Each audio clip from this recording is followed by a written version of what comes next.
तो दोस्तों, बात उस समय की है जब महात्मा बुद्ध विश्व भर में भ्रमण करते हुए बौद्ध धर्म का प्रचार कर रहे थे और लोगों को ज्ञान दे रहे थे। एक बार महात्मा बुद्ध अपने कुछ शिष्यों के साथ एक गांव में भ्रमण कर रहे थे। उन दिनों कोई वाहन नहीं हुआ करता था, सो लोग पैदल ही मीलों की यात्रा किया करते थे। ऐसे ही गांव में घूमते हुए काफी देर हो गई थी। बुद्ध जी को काफी प्यास लगी थी।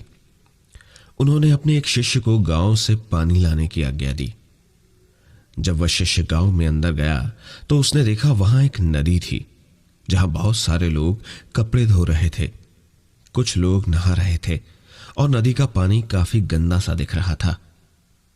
शिष्य को लगा कि गुरुजी के लिए ऐसा गंदा पानी ले जाना ठीक नहीं होगा। यह सोचकर वह वापस आ गया। महात्मा बुद्ध को बहुत प्यास लगी थी, इसीलिए उन्होंने फिर से दूसरे शिष्य को पानी लाने भेजा। कुछ देर बाद वह शिष्य लौटा और पानी ले आया। महात्मा बुद्ध ने शिष्य को पूछा कि नदी का पानी तो गंदा था, फिर तुम साफ पानी कैसे ले आए? शिष्य बोला कि प्रभु, वहां नदी का पानी वास्तव में गंदा था, लेकिन लोगों के जाने के बाद मैंने कुछ देर इंतजार किया और कुछ देर बाद मिट्टी नीचे बैठ गई और साफ पानी ऊपर आ गया।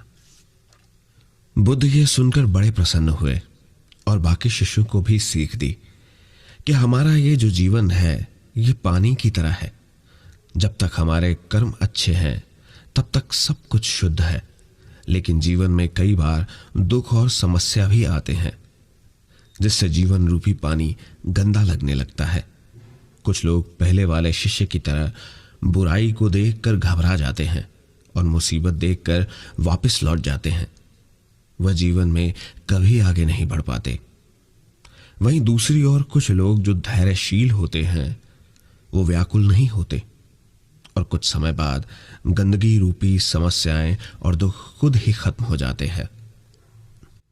तो दोस्तों, इस कहानी की सीख यही है कि समस्या और बुराई केवल कुछ समय के लिए जीवन रूपी पानी को गंदा कर सकती हैं, लेकिन अगर आप धैर्य से काम लेंगे तो बुराई खुद ही कुछ समय बाद आपका साथ छोड़ देगी।